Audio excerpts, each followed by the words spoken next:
Pemirsa sekalian, jumpa lagi bersama dengan kami dalam suatu acara yang luar biasa, yakni Good News Program bersama dengan saya Daniel Hendrata dan istri saya Devi Katarina. Senang sekali bisa menjumpai kembali pemirsa setia dari Good News Program. Ya, pemirsa sekalian, jangan lupa bahwa Good News Program dapat pula Anda saksikan melalui website kami yang ada di www.anugerah.net. Di mana, Deb? Di www.anugerah.net, dan kapanpun bila ada di antara pemirsa yang memerlukan bantuan doa atau konseling, Anda bisa menghubungi kami di nomor-nomor telepon yang tertera di layar kaca pemirsa sekalian. Ya, pemirsa sekalian, ada suatu topik yang akan kami angkat sangat menarik hari ini, yaitu 1 Hour with Pastor Peter Sukahira. Wow, ya luar biasa sekali. Bisa cerita sedikit, Deb, kepada para pemirsa sekalian bocoran siapa Pastor Sukahira? Ya, beliau adalah seorang dari keluarga Jepang yang sudah menetap di Amerika, lahir di Amerika, Daniel, tapi selama 30 tahun terakhir ini menikah dan melayani di Israel. Wow, seorang pembicara kelas dunia yang banyak sekali menjadi keynote speaker di berbagai macam konferensi. Ya, beliau banyak sekali mengajarkan tentang leadership, ya betul ya, dan kemudian tentang kerajaan surga, ini yang paling saya suka. Dan kemudian berbicara tentang bagaimana mengequip seseorang untuk menjadi pengusaha yang mengerti kehendak Tuhan. Dan kami percaya bahwa acara ini akan memberkati siapapun Anda yang menyaksikan. Oleh karena itu jangan kemana-mana, mulai hubungi teman-teman Anda untuk bisa bergabung untuk melihat episode yang sangat luar biasa ini. Dan kami percaya hal ini akan merubah paradigma berpikir Anda mengenai apa yang menjadi kehendak Tuhan pada kehidupan ini. Ya. Nah, pemirsa, tanpa menunda-nunda waktu lagi, mari sama-sama kita saksikan satu tayangan video klip yang berikut ini.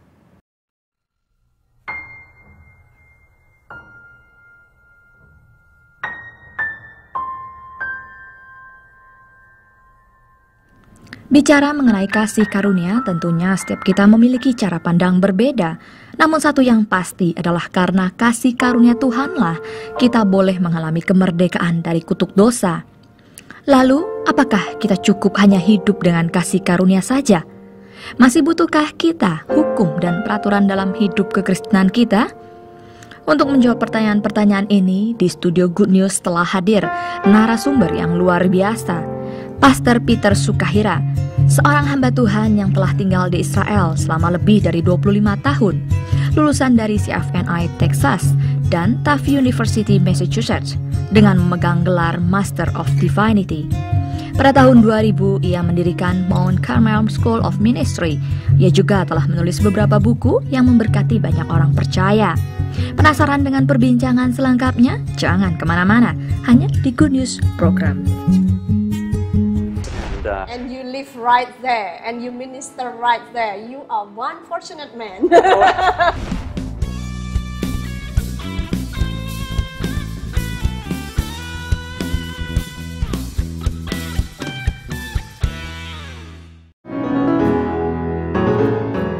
Anugerah Ministries merupakan organisasi nirlaba yang mulai beroperasi sejak 17 September 2005. Pada dekade pertama, yayasan ini memfokuskan pelayanan melalui 3 pilar, yaitu media, melalui Good News Program yang telah mencapai episode 360, compassion kepada orang-orang miskin, korban bencana, dan bakti sosial bagi kaum yang membutuhkan. Outreach berupa pelayanan pemberitaan firman Tuhan kepada gereja-gereja interdenominasi. Memasuki dekade kedua, Anugerah Ministries mulai mengembangkan pilar keempat, yaitu Anugerah Network.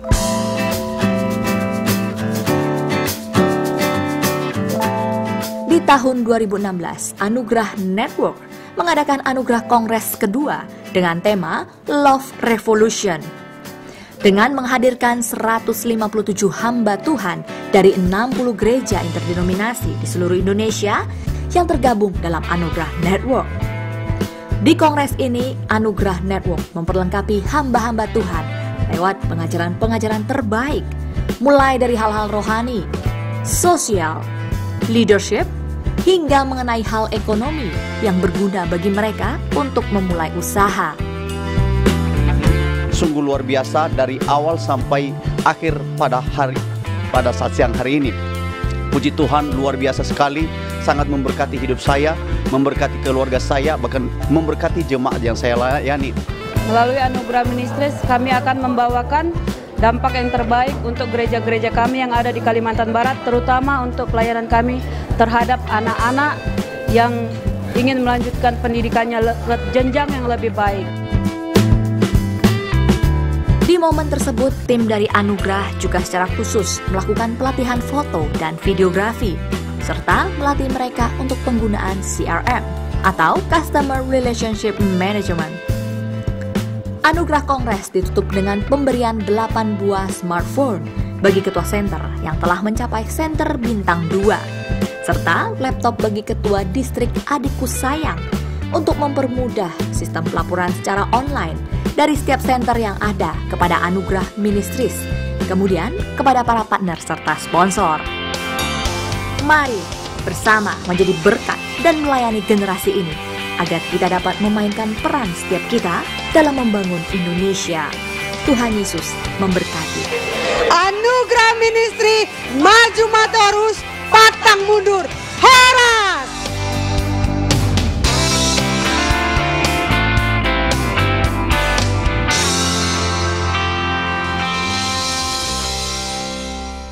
Hai pemirsa, Anda diberkati dengan episode yang baru saja Anda saksikan. Jangan lupa subscribe di channel YouTube kami, oke?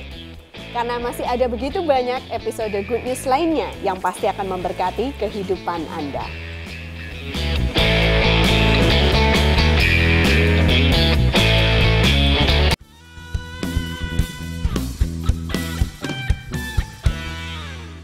One Hour with Peter Sukahira. Hari ini kita akan berbicara dalam satu subtopik yang sangat penting, yaitu Amazing Grace. Kita percaya dalam hidup kita perlu yang namanya kasih karunia Tuhan, tetapi lebih daripada itu kita mau mengerti dalam lagi daripada seorang hamba Tuhan. Silakan, Dan. Ya, Shalom. Shalom. How are you, Pastor Peter Sukahira? Fine, thank you very much. So Finally, nice, yes. yeah, for you to be able to come here. We are so honored to have you. Very happy to be here. Yes, happy to be able to see you in person and to be able to get to know you as well. Yeah, Thank because you. That's we right. heard so much about you, especially from our friends in Singapore. You visit Singapore often. Yeah. So perhaps you can introduce yourself first to our viewers at home. You know, maybe some of them don't know who you are. Well, I'm actually a Japanese American Israeli. I'm a person with a Japanese looking face and Okay. an American sounding voice. And I've been living and working, serving the Lord in Israel for almost 30 years now. Wow. Wow. So 3 nations in one.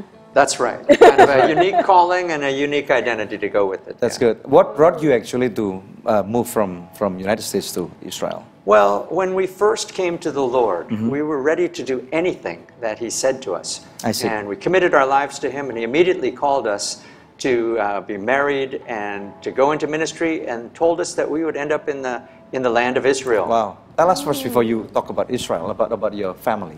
Well, my grandparents were immigrants to the United States from Japan, Yeah. a little bit over 100 years ago. Wow. So my parents were born in California, and then, of course, after the war, I was born in the city of Boston. Nice. And you're married and you have children? Can you- Some tell us years after that, while I was in university, I met a Jewish woman from New York. about- Interesting. And we fell in love, and God put us together, and we were married and launched out in our lives together. Now we have 2 children. Okay. Our daughter is more than 30 years old. She's married. She has a son, Wow. and she lives in Tel Aviv. And our son is in his mid-20s, and he's living in New York now. Interesting. Interesting combination. Okay. Good. Hallelujah. Yeah. Okay, so God told you to move to Israel. That's right. Why? On what mission? Well, you know, we knew that this was a newborn nation, a nation really that had not existed for 2,000 years. Wow. A nation alive from the dead. Yeah. And we felt like God wanted us to become part of that nation and help to build it up. So that would be around what? Mid-80s at that time? 1987 to be exact. 1987 That's to be right. exact. Okay, and at that time, many hostility towards Israel still exists. Well, the history of Israel has been one of conflict Yeah. and many, many challenges. After we'd been there only a few years, in 1991, the first Gulf War came. That's right. I When see. Iraq was at war with a coalition That's of right. Western nations, and they said that if anyone attacked them, they would immediately begin to send their missiles into Israel, and in fact, that's what they did. And Scud missiles, right? Scud missiles That's began right. to land in Israel, and we're thankful that it was a very short war. I see. Okay, that's right. But we were new in Israel. It was a very difficult time for us, and it forced us to go to God and to pray about our calling and His intention for having us there, and what His plan was really for our lives. So what was it? What was God's agenda putting you and your family in Israel? Well, what we found out was that there was a community, a messianic community of Jews who follow Jesus, who we call in Israel, we call him Yeshua, his Hebrew name, which means salvation. That's right. And so Jews that are following Yeshua as their Jewish Messiah, together with Arab Christians. Arabs who see in Jesus also their Christ and their Lord. And so we were part of actually two couples that founded a messianic congregation on the top of Mount Carmel. Wow. And Mount Carmel, of course, is the mountain tell us a little bit about it. Elijah, the prophet, where he confronted the false slaughtered prophets. the 400 Baal prophets, right? That's right. Wow. And so it's a biblical confrontation that's found in 1 Kings chapter 18. And God planted us there and told us that we should build a community, a believing community on the top of Mount Carmel, just after the first Gulf War in 1991. It's very interesting. Well, that is really interesting because we heard that not so many Jewish people believe that Jesus Christ is the Messiah, but you found the remnants. Well, we found a remnant, and now more and more Jewish Israelis are really beginning to see in Jesus really a Jewish man. And in fact, some of them are beginning to believe that he's the Jewish Messiah, that in fact the prophets foretold and he was promised in the laws of God. That's right. That were part of the scriptures. Yeah. Do you guys have any statistic of how many Messianic Jews out there we believe, in Israel? We believe about now there's perhaps 15,000. So the number in of the land of Israel. 144,000 are still far away. We still have a ways to go, exactly. But we still have a ways to go before the return of the Lord. That's what I was trying to ask you. The whole nations have been waiting for that number to be fulfilled. Right. Yeah, that's right. But we're beginning to see that it's coming our direction. Yeah, good, interesting. Well, we always love to go to Israel because it's very nice and it's a land flowing with milk and honey, as what the Bible says. And how we walk, to the land where Jesus Christ walked, and to be able to witness how the Bible came alive. Well, truly, exactly. The Bible comes alive there. Yes. To actually go to the places where the things that you've read about for many years, where they actually took place, and to walk really in the footsteps of Jesus and the prophets. And you live right there, and you minister right there. You are one fortunate man. So we'll be learning from you today. All right, I'm looking forward to that. Thank you so much anyway. You're so welcome. Good to be here. After the break. Yeah. Pemirsa, ini menarik sekali. Kita akan belajar banyak dari Pastor Peter Sukahira, ya. Dia sudah mendirikan pelayanannya di Gunung Karmel, ya, selama 30 tahun belakangan ini. Nanti kita akan belajar lebih banyak lagi tentang firman Tuhan, tentang kerajaan sorga dari kacamata asli. Bagaimana dalam konteks asli orang-orang Yahudi di sana. Tetap stay tune bersama dengan kami, pemirsa, hanya di Good News Program. Makes grace really amazing is the fact that God is a lawful God and He rules His kingdom in a lawful way.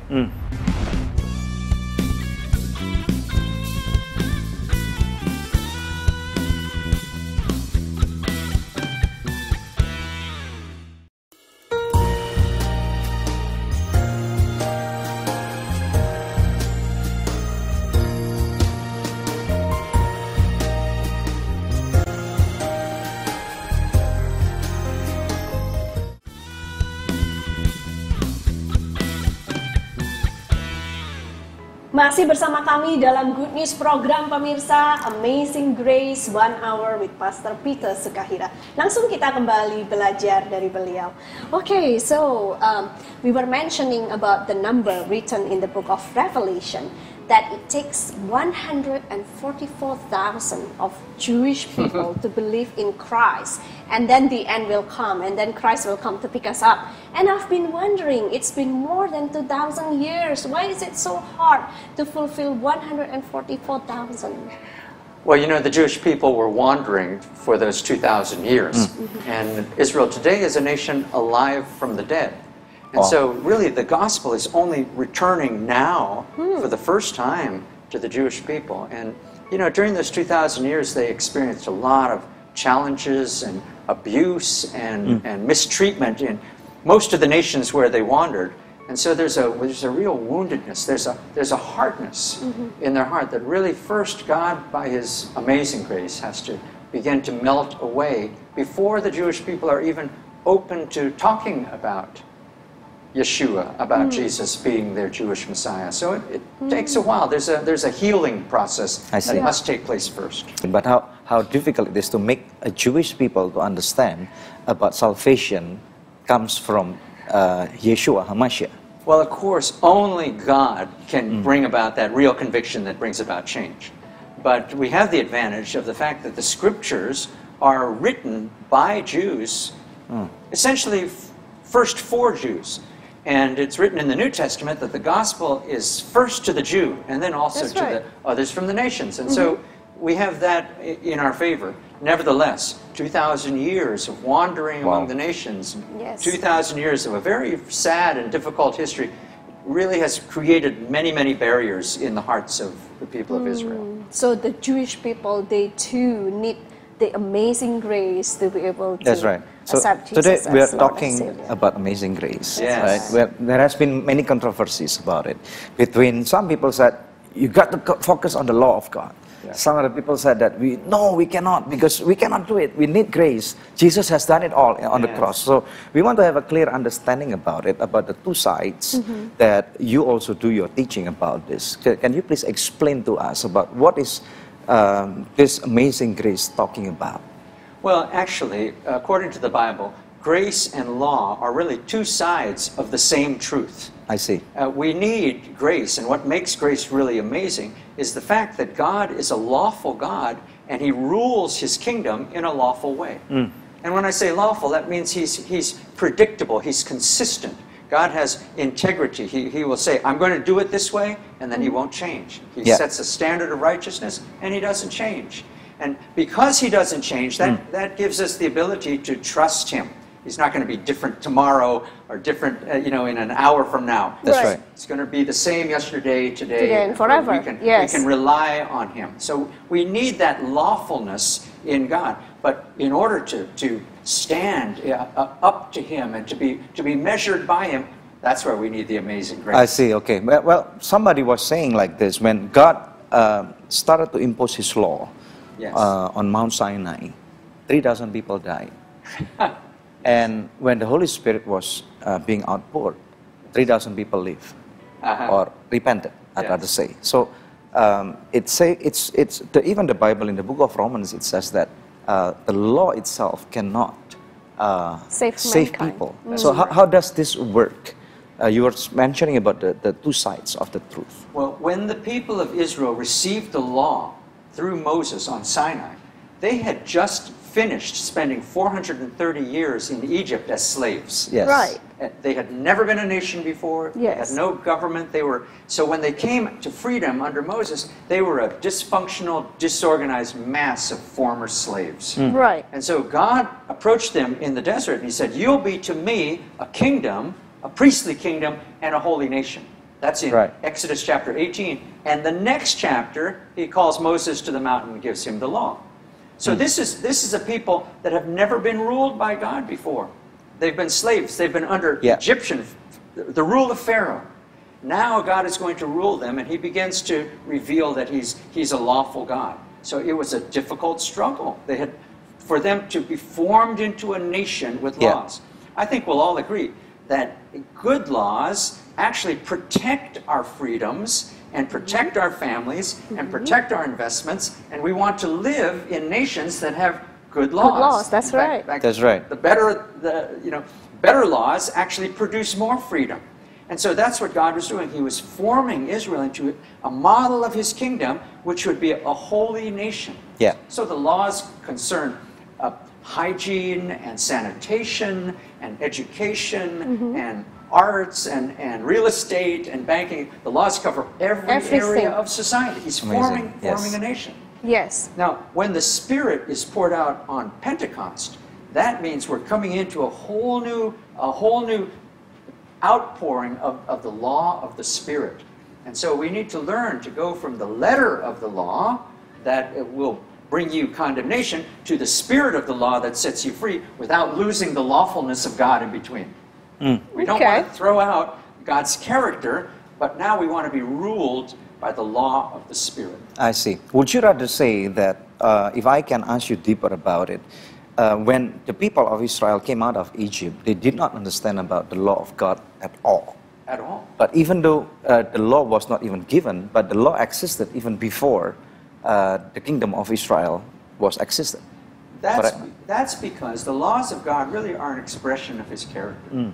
Everything about our universe, everything about ourselves is governed by law. Yes. Look at the advances of science. It would be impossible if our bodies were not Yes. designed lawfully. The That's universe. right. Even though the doctors or the scientists have not found out that it's already functioning. Or So- even the law of gravity. Yes. The law of gravity. Just because we are Christian doesn't mean we can go Yes. against the law of gravity. Would you rather say that the 3,000 people who died because of what they did in Mount Sinai, at the foothill of Mount Sinai, were they the lost cause, would you say?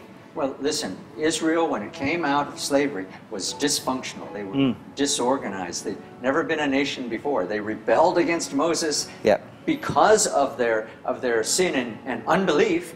They had to wander for an entire generation Yeah. in the Sinai. If you walk directly across the Sinai, I think you could do it in about a week. Yes, It took the that's children right. of Israel 40 years, and that entire generation, except for Joshua and Caleb, had to perish in the wilderness. Yes, that's because right. they simply weren't ready to enter the land that God had promised them and to be ruled by God. They'd been ruled by Egyptians, and they didn't know what it meant to be in the kingdom of God. It was a hard and difficult transition. For them. Wow, we'll learn more about this from you. Oke, good. Oke, pemirsa sekalian, luar biasa banget ya. Kita akan belajar lebih banyak dari Pastor Peter Sukahira tentang perbedaan yang lebih dalam lagi, lebih konkret tentang law, tentang hukum, ya, dan tentang grace, kasih karunia, dan bagaimana kita dapat hidup dengan sinergi yang benar nih sebagai anak-anak Tuhan pada akhir zaman ya. Nanti setelah break kita akan mendengarkan seorang artis yang luar biasa dan kita akan melihat video klip yang cakep banget gitu ya. Jangan kemana-mana, hanya di Good News Program.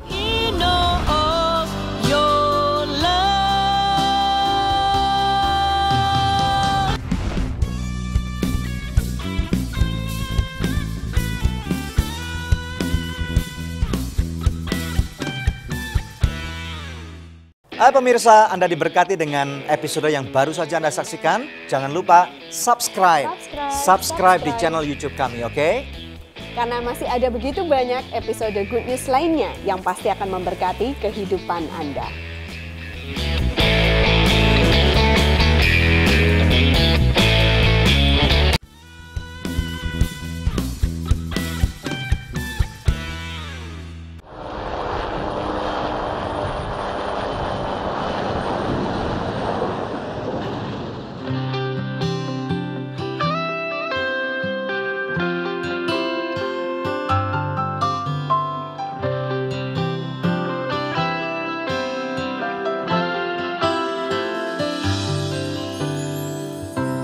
You hold my hand through the raging sea. You understand everything I need. Even when all hope is gone, you will make a way. You're always there when I'm weak because you're faithful. You make me stronger.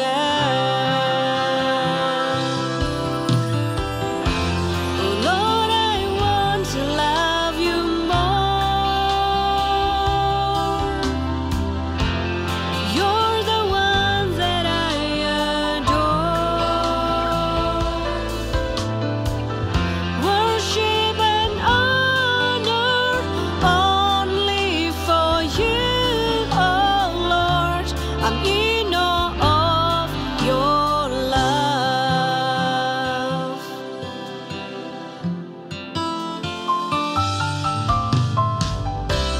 You hold my hand through the darkest night. You are the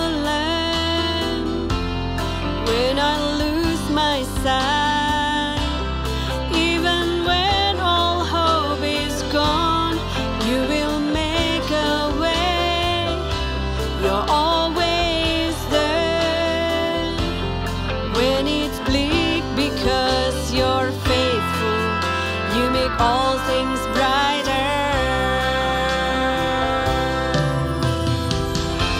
Oh Lord, I want to love you more. You're the one that I adore. Worship and honor only for you, oh Lord. I'm in awe of your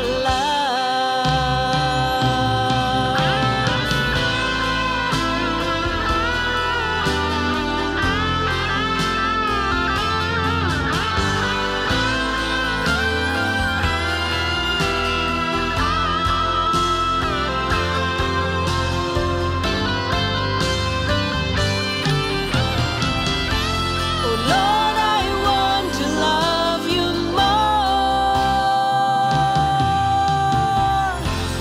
You're the one that I adore. Worship and honor only for you, oh Lord. I'm in awe of your love. Oh Lord, I want to love you more. You're the one that I adore.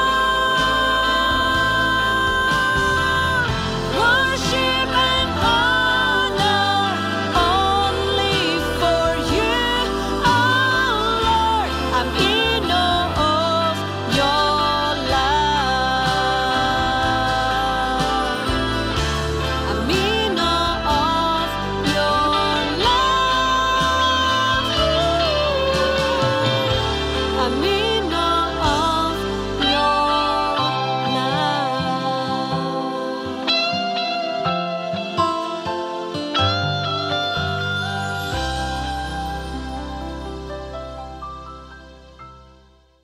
Wow, luar biasa banget nih ya, video klipnya bagus banget. Menurut pemirsa bagaimana ya?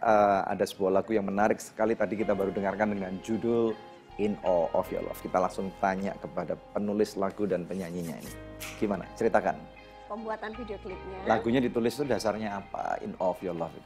Penulis lagunya teman saya. Oh iya, oke. 2 orang dari Surabaya. Ya, lagunya bagus sekali, bercerita tentang kasih Tuhan ya, bagaimana pada saat keadaan sekeliling kita gelap, tetap Tuhan itu bagaikan sinar yang menyinari kita. Ya, dan video klipnya buatnya gimana? Video klipnya kemarin buatnya di New York City ya. Kita waktu itu naik kereta api bawah tanah.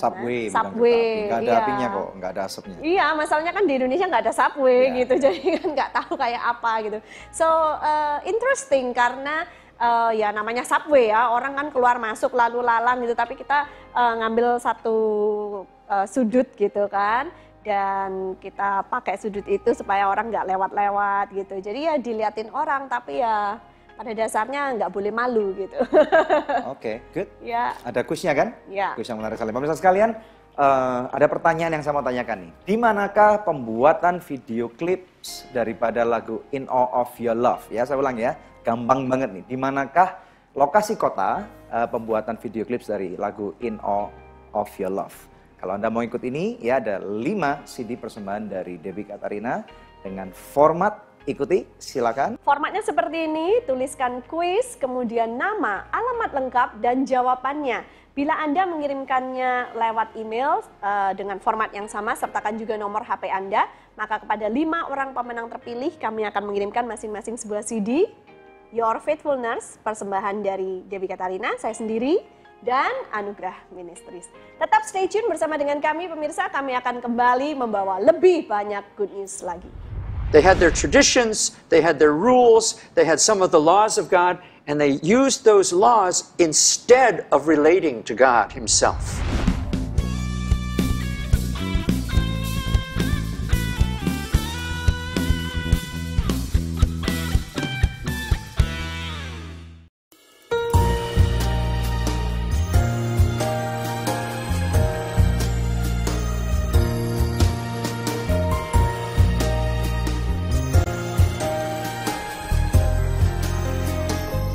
Hai pemirsa, Anda diberkati dengan episode yang baru saja Anda saksikan. Jangan lupa subscribe di channel YouTube kami, oke? Karena masih ada begitu banyak episode Good News lainnya yang pasti akan memberkati kehidupan Anda.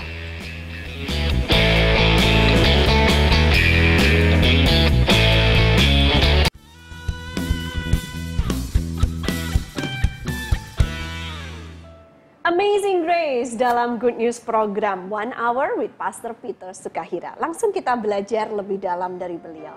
Okay, so Pastor, you were telling us that in the kingdom of God, it must be governed by God's law.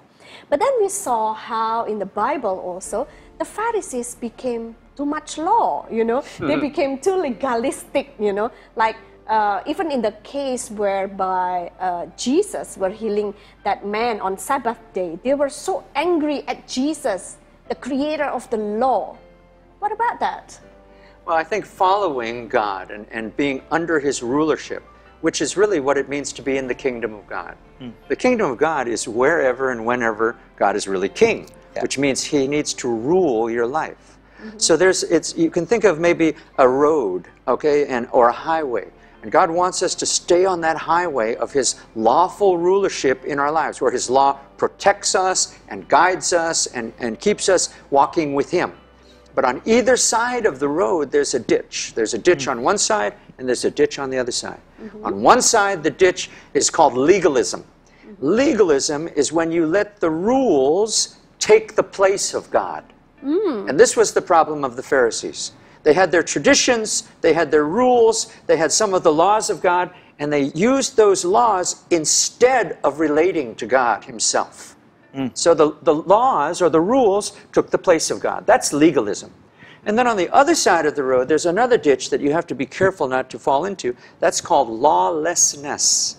And that's when you throw off all restraint and you say, nobody's going to rule me. I'm going to make my own decisions. I'm free. I'm independent. Okay? And you end up in a lawless state. Our societies, our cultures in general are lawless cultures. They don't want anyone to tell them what to do. Okay? And so they also reject God's rulership. So legalism and lawlessness are two different rejections of the kingdom of God. So we need to stay on that highway where God rules as king in our lives. And we are still talking about amazing grace. Well, to stay on that highway, we need amazing grace. Tell us about it more. Well, because God is holy and God is pure and God wants the best for our lives. God is perfect and beautiful and powerful, but our problem is we're not like that. We have many faults and flaws and temptations and carnal desires. And so we let's face it, we struggle to stay under the rulership of God. That's right. In that struggle, we can cry out to Him, Lord, give me your Spirit. Forgive me. Show me your mercy. Give me your grace. And God not only forgives us when we stumble, but He gives us the power to walk. The law of the Spirit of life sets me free from the law of sin. Let me ask you a question as well in relation to this. The Bible in the New Testament especially, it's now speaking that we are now the children of God. Yes. John chapter 1 verse 12.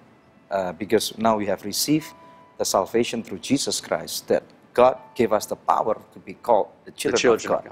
So this is in my thinking. If we are the child king, then do we still need to understand all the laws? Because we know that usually people will be saying, if you are the son of a king or the son of a president of a nation, in order to meet him, you do not need this rule.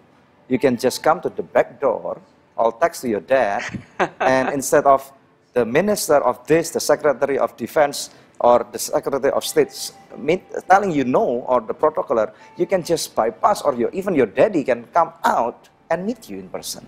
Well, this is what the Bible says about faith. Yeah. Because of faith in Jesus, we are able to relate personally with God from the very start, even in our immature state.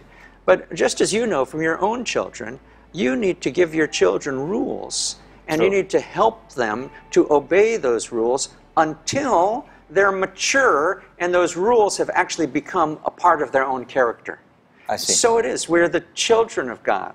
And so we become his children. He's going to rule us and nurture us until we reach the fullness of the stature of Christ. I now, see. I don't believe that we're ever going to reach perfection until Jesus is himself with us. True. But Yes. we are expected to make some progress. So if you start your life as a newborn baby Christian, okay, you've got a lot to learn. And the process of discipleship is really actually the discipline of God working his character into us. Because our characters is built upon the foundation of the Bible, the whole truth of the Word of God. That's right. Both the Old Testament and the the New Testaments. That's right. Is that what it the is? The Bible is one book from Genesis to Revelation. And what we have is really the instructions on how to go from the letter of the law to the spirit of the law without losing the lawfulness of God in between. But God uses the entire Bible, and we really need to know the Bible. All Christians need to know the Bible from beginning to end. We need to have read the Bible and really understand what it says. It's there to mature us into the stature of the fullness of the character of Christ. Yeah. And this doesn't happen overnight.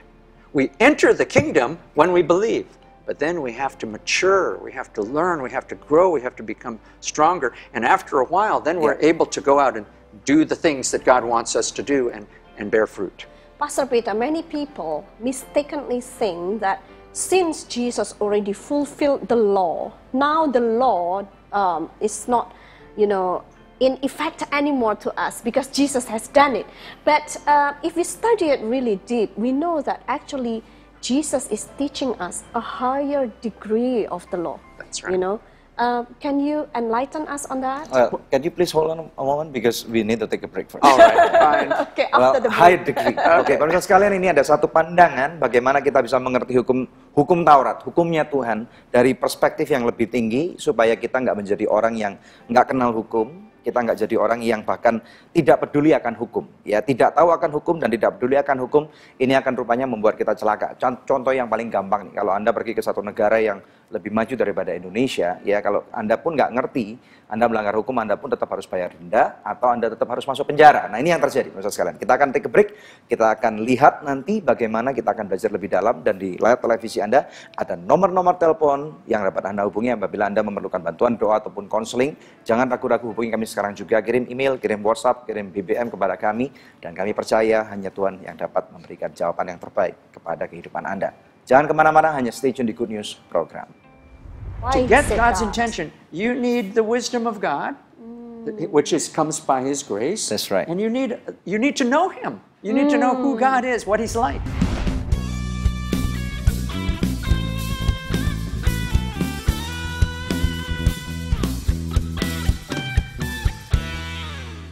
Hai pemirsa, Anda diberkati dengan episode yang baru saja Anda saksikan. Jangan lupa subscribe di channel YouTube kami, oke? Karena masih ada begitu banyak episode Good News lainnya yang pasti akan memberkati kehidupan Anda.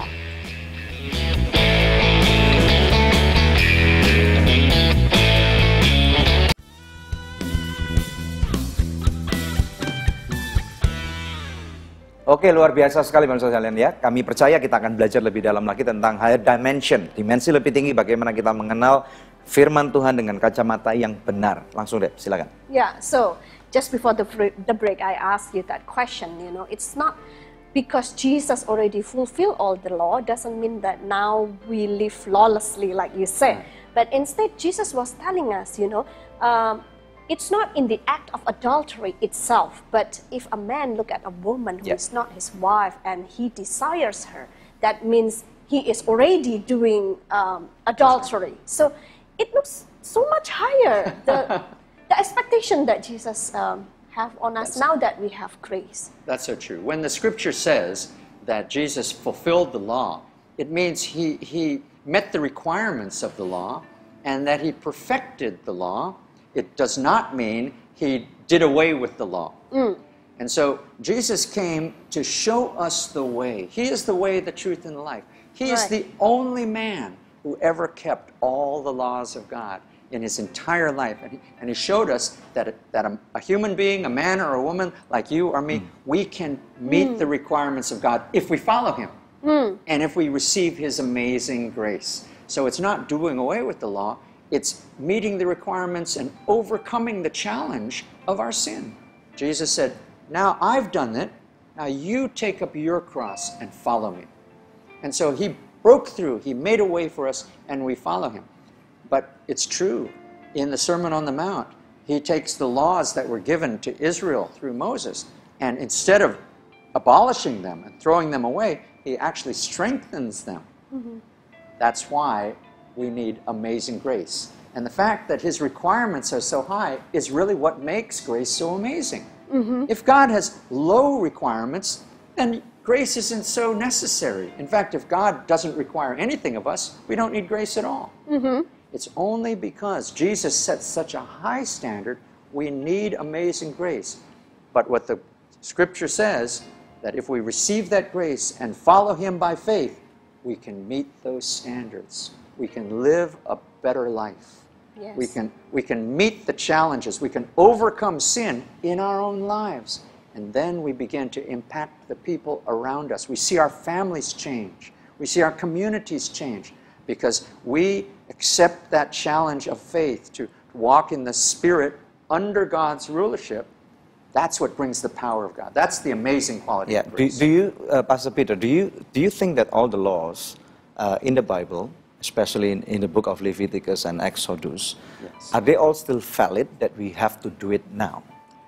Not in the letter of the law. Not literally. The Apostle Paul, who knew those laws very well because he was a Pharisee of the Pharisees. I see, okay. He says, the letter will kill you, but the Spirit will give you life. So the laws are good. They come from the mouth of God. Yeah. But we have to go to those same laws and get the spirit of the law. And the spirit of the law is God's intention, God's purpose. Why did God give those laws in the first place? So it means that it will it be easier if we understand the thoughts and the heart of God?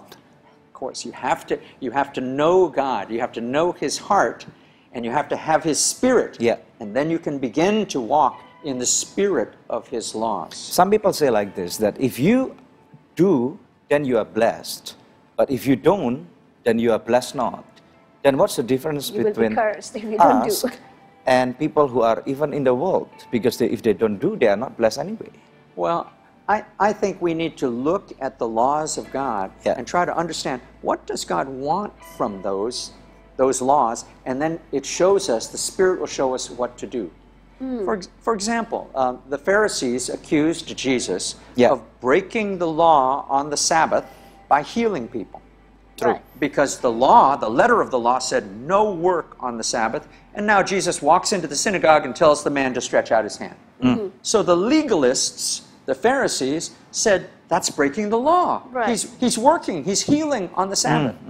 But actually Jesus was demonstrating the spirit of the law, the intention of God giving that law in the first place. Why did God command us to rest on the Sabbath? To be refreshed, renewed, restored, and to be healed. He wants us to be able to go and do better work the next day. That's why he commanded us to rest. And so what better day to heal a man? Because after that he could live a useful life. That's the spirit of the Sabbath. Healing is the spirit of the Sabbath. Wow. And so the principle is that now you can go to all the laws. The dietary laws are about health. Basically, in the dietary laws, don't eat this, don't eat this, don't eat this. God is saying, I'm commanding you to live a healthy life. Eat good food. It's not optional. And then it's been confirmed now by people in the medical world that it's true. Those food written by God not to eat, it can cause us problems in our health. That's correct. But remember, those laws were given 3,000 years ago, and so he didn't explain about bacteria and parasites. That's he right. just said, don't eat those animals that in the days before refrigeration, before modern So farming. we got to understand that aspect That's also. right. Because now certain food, we have refrigeration and stuff like that. That's right. Especially if you go to a Japanese food restaurant. That's correct. So that's why the spirit of those laws, God is saying, I'm commanding you To live a healthy life. to live a healthy life. It's important. So that's the essence of it. That's it's not the about spirit. eating raw food now Okay. or not So, raw food. That's right. You are saying that it's not in the letters anymore, but we need to get the essence. The Why heart. God says Yes, that? the juice God's of it. intention. Yes, God's intention. the heart of Right. God. But Why to he get said God's that? intention, you need the wisdom of God, which comes by His grace. That's right. And you need to know Him. You need to know who God is, what He's like. Then you can read those laws, and most of them, it's obvious what So God if you wants. do not know him in person, it's going to be very hard to understand That's right. the heart of your Father. That's right. And so, Yeah. so immature people still go back to those laws and pick one or two and say, I have to do this, I have to do that. Otherwise, I'm not blessed, I'm cursed. And they fall It's not about that anymore. They fall into legalism. Yeah. So we are way beyond that already. We need to mature Okay. and We know the have- heart of God. We have Praise the a Lord. higher degree of That's right. God's Good. law. Of obedience. Good, Amazing. Oke, nah pemirsa, sebelum kita jeda sejenak, ada sebuah kesaksian dari pemirsa Good News yang beberapa saat yang lalu menelpon kami minta bantuan doa dan sudah kami doakan. Setelah doanya dijawab oleh Tuhan, ya saudari ini mengirimkan kembali SMS dan berkata, Shalom, segala puji syukur kepada Tuhan. Saya yang pernah meminta dukungan doa kini telah sembuh dari gangguan syaraf wajah. Terima kasih terhadap tim doa Good News Program. Tuhan Yesus memberkati. Tuhan Yesus memberkati Anda juga. Masih adakah pemirsa di antara Anda yang memerlukan bantuan doa atau konseling? Anda bisa menghubungi kami di nomor-nomor telepon yang tertera di layar kaca pemirsa sekalian. Karena tim konseling dan doa kami siap untuk membantu Anda. Tetap bersama kami pemirsa, kami akan kembali lagi dalam Good News Program. Tuhan Yesus berkata, kamu akan memerintah bersama dengan aku, dan di dalam kerajaan surga aku akan membuat kamu berdampak, karena kamu adalah garam dan terang bagi dunia ini.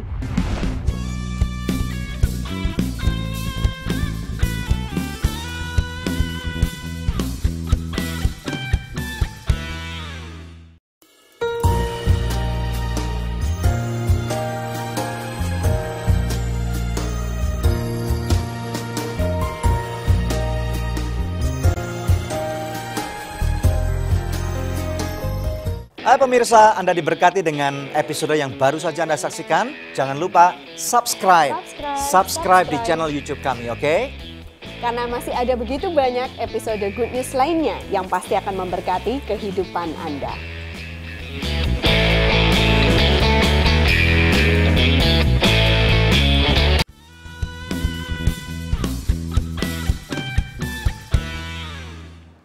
Masih bersama kami dalam Good News Program Amazing Grace 1 Hour with Pastor Peter Sukahira. Kami belajar banyak hari ini, kami harap pemirsa juga ya. Nah kita mau tanya lagi nih sama beliau. Okay, so Pastor, yesterday we were attending your seminar and you were telling us about the law of liberty. Is there such thing? Is there a law that will set us free? Well, the Apostle James writes to us in the New Testament about the perfect law, the law of liberty. And when I was younger, I didn't believe that any law brought liberty. Right, exactly. I thought It's freedom limiting us, was limiting being our away freedom. from all Yeah. of law. But then I realized that all of the universe is constructed by law. For example, a doctor who helps you to find out what's wrong with your body has the ability to do that because that doctor has studied all the thousands and even tens of thousands of laws that govern the functioning of the body. That's right. So the doctors spend years preparing. They go through many exams. It's a difficult process, but in the end, they understand the laws that govern your body, so they give you the freedom to live a healthier life. One time I read a book that said one of the most important books that was ever written was called The Rule Book of Association Football. And this is the rules that create the game of football. So you like the, what do you call it again? World The Cup? Premier League or the Bundesliga? Liverpool, Manchester Yeah, United. which one do you like? Because Let's not get into that. Yeah, okay. yeah. So what about But this? when I read this book, it occurred to me that the rules of football create the game. That's right. If you change the rules, you change the game for millions, billions of people. Without the rules, there's no game. And so the rules actually create the freedom that people have to enjoy and to intensely I enjoy see. that sport. And so it is in all of life. The rules are there to actually give us a framework to live healthy and strong and interesting lives. Without the rules, everything becomes undefined. And it's a lawless world is a dangerous world. I think that you'll all agree. Wow. Okay. We're blessed to have you today. So much blessed. Thank you so much. Hopefully you. next time when you are coming to visit Jakarta, you are more than welcome to Yes, to let's come have here a again. second session. Thank a you, third Daniel. session. Thank you, Debbie. I'm looking Thank forward to you. my next time here. Thank you Praise so the much. Lord. Thank Quite a you. pleasure. We are blessed. Oke, luar biasa sekali. Kami sangat berharap Anda diberkati dengan apa yang sudah Anda dengarkan dan pelajari bersama tentang Amazing Grace. Kita akan lihat firman Tuhan yang berhubungan dengan hal ini. Lukas 15 ayat 32, firman Tuhan berkata, kita patut bersukacita dan bergembira karena adikmu telah mati dan menjadi hidup kembali, ia telah hilang dan didapat kembali. Kalau pemirsa sekalian ingat, ini cerita berbicara tentang anak yang hilang atau the prodigal son. Seorang bapak, ya, pemirsa sekalian punya dua orang anak yang besar nomor 1 dan anak nomor 2 atau anak bungsu. Anak bungsunya minta warisan sebelum papanya bahkan meninggal. Kemudian diberikan oleh papanya dan bagaimana dia hidup dengan kedurhakaannya, dia pergi ke negeri yang jauh, negeri yang baru, di sana dia berfoya-foya, berpesta tiap hari, tidak punya peraturan, bahkan ini dibicarakan adalah dia lawless gitu ya. Dia ngawur banget hidupnya dan kemudian suatu kali datanglah musim kekeringan, musim paceklik yang sangat panjang dan pada waktu itu uangnya habis dan teman-temannya sudah tidak ada yang peduli dan mau dengan dia. Nah ini adalah refleksi kehidupan kita sebagai manusia, pemirsa sekalian. Bagaimana dengan Anda? Saya tidak tahu posisi apakah hari ini Anda berada. Mungkinkah hari ini Anda sudah jauh daripada Tuhan dan kemudian Anda klik channel ini dan kebetulan Anda melihat ada channel ini dan saya percaya ini bukan kebetulan. Nah kita lihat fokus dulu kepada anak bungsu ini. Pada saat itu kita tahu bahwa dia sedang dalam kondisi yang sudah nggak punya apa-apa. Dia begitu miskin, hancur, dan bahkan dia nggak punya lagi harga diri. Karena sebagai orang Yahudi tidak mungkin dia mau dekat dengan babi. Karena babi adalah dianggap binatang yang najis. Tapi dia harus berebut makanan dengan babi. Dia lihat makanan babi itu jadi enak banget. Padahal kita tahu bahwa kalau kita deketin babi aja baunya udah minta ampun, nusuk hidung banget gitu ya. Nah di sana dia rebutan makanan dengan babi. Pada saat itulah dia mulai tiba-tiba, saya percaya ini nggak ada yang tiba-tiba. Roh Kudus pada saat itu bekerja dengan cara yang luar biasa. Membawa suatu penyadaran bahwa hei ngapain lu makan makanan babi gitu ya. Bukankah di rumah bapak lu itu ada makanan begitu banyak dan ada banyak sekali orang-orang yang bekerja untuk bapak lu di sana dan mereka nggak pernah nggak pernah kelaparan, tinggal di rumah yang cukup nyaman walaupun mereka bekerja sebagai zaman dulu katanya budak gitu ya pemirsa sekalian. Nah di sanalah tiba-tiba Roh Kudus membawa penyadaran dan kita mulai melihat di dalam Alkitab dikatakan bagaimana dia berpikir. Kalau gitu, saya akan berkata kepada papa saya akan pulang. Pak, saya jadi orang bayaran deh, saya jadi budak nggak apa-apa deh. Yang penting saya bisa makan cukup dan saya nggak perlu jadi rebutan makanan dengan babi. Nah, pemirsa sekalian dengar baik-baik. Ini berbicara masalah pertobatan. Saya tidak tahu apakah yang membuat Anda bisa berpaling kembali kepada Tuhan. Mungkin ada suatu hal yang Roh Kudus lagi gerakkan di dalam hatimu. Dan Anda berpikir punya intensi atau tujuan yang bahkan mungkin tidak selaras-selaras banget gitu loh ya. Dengan firman-Nya Tuhan. Tetapi di dalam firman Tuhan Anda akan melihat bagaimana Bapaknya menunggu dari jauh. Dan Bapaknya berlari. Jadi ini kita melihat ada dua aspek nih. Bagaimana pertobatan terjadi. Yang pertama penyadaran dulu daripada Roh Kudus. Yang kedua orang itu atau Anda menangkap sesuatu yang kelihatannya tidak jelas. Bahkan Anda berpikir ini intensinya saya bisa manipulasi ayah saya. Dia seorang ayah dan dia pasti mau menerima saya. Tetapi rupanya Roh Kudus punya rencana yang berbeda. Dan inilah Amazing Grace itu pemirsa sekalian. Itulah kasih karunia di mana Anda tidak layak mendapatkannya. Tetapi Bapaknya menunggu berlari padahal dia udah berminggu-minggu mungkin gak mandi. Baunya lebih jorok daripada babi. Dekil banget. Tetapi Bapaknya berlari menyambut dia dan kemudian memeluk dan berkata kepada para orang-orang yang bekerja kepada dia. Sembelih anak sapi yang paling tambun, yang paling gemuk. Dan aku akan berpesta, berikan cincin, berikan sepatu, berikan jubah. Aku akan pulihkan hidupnya. Ini pemirsa sekalian, saya percaya Roh Kudus bekerja. Walaupun mungkin Anda belum sempurna, ini adalah berbicara tentang kasih karunia yang sempurna. Saya tidak sempurna dan saya tidak akan pernah bisa sempurna. Tetapi di dalam kasih karunia Tuhan, kita tahu bahwa nanti pada waktu kita sudah pulang, ada peraturan tata cara kehidupan kembali sebagai anaknya bangsawan itu, dia harus ikut kembali. Dia nggak bisa. Saya yakin pada saat itu dia akan mulai menyadari. Roh Kudus akan terus memberikan penyadaran yang jelas kepada dia. Dan dia akan mulai ikut kembali peraturan rumah tangga di dalam rumah tangga bapaknya ini tanpa merasa dipaksa karena sekarang dia udah dewasa. Jadi dia mengerti tata cara mengenai jam berapa dia harus bangun, berangkat ke kantor, dan apa yang dia harus lakukan sebagai seorang ahli waris. Walaupun ini memang nggak tertulis dalam Lukas 15. Tetapi saya percaya bahwa ada after story-nya yang kita harus mengerti bahwa di sana Tuhan Yesus berkata, kamu akan memerintah bersama dengan aku, dan di dalam kerajaan surga aku akan membuat kamu berdampak karena kamu adalah garam dan terang bagi dunia ini, dan garam sifatnya adalah substance atau zat yang sangat kecil tidak kelihatan pada waktu diisi air panas atau dalam masukkan makanan dalam kuali, garam itu kemudian dissolve atau hanyut tetapi memberikan rasa yang begitu kuat. Nah, inilah adalah panggilan Anda pada waktu Anda berjalan dalam kasih karunia Tuhan dan bagaimana Anda mengerti apa yang menjadi hatinya Tuhan dalam peraturan ketatanegaraan kerajaan surga. Anda akan mulai melihat bagaimana kerajaan surga akan datang kepada banyak orang melalui kehidupan Anda. Anda dimerdekakan dalam satu roh yang memerdekakan. Apakah Anda diberkati dengan acara hari ini? Kalau Anda diberkati acara dan hari ini dan Anda mau mengerti lebih dalam tentang kasih karunia Tuhan, tentang amazing grace-nya Tuhan, maukah Anda berdoa bersama dengan saya? Mari kita berdoa. Bapa, di dalam nama Tuhan Yesus Kristus, Engkau melihat setiap kehidupan yang ada di sini. Engkau tahu kehidupan daripada anak-anak-Mu. Dan oleh karena itu Bapa, aku berdoa bagi mereka, terutama mereka yang satu ingin bertobat. Engkau yang memberikan penyadaran.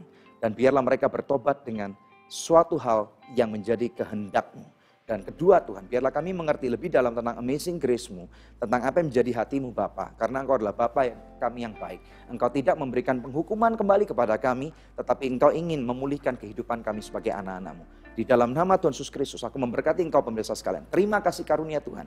Terima kebenaran kerajaan surga yang mutlak dan absolut nilainya di dalam kehidupan saudara. Dalam nama Tuhan Yesus Kristus, aku memberkati saudara yang percaya bersama dengan saya. Katakan, amin. Haleluya. Puji Tuhan. Amin, amin. Ya pemirsa, kami sangat diberkati sekali hari ini dengan episode dengan Pastor Peter Sukahira. Saya harap pemirsa juga diberkati. Ya pemirsa, tiba saatnya kami untuk pamit undur.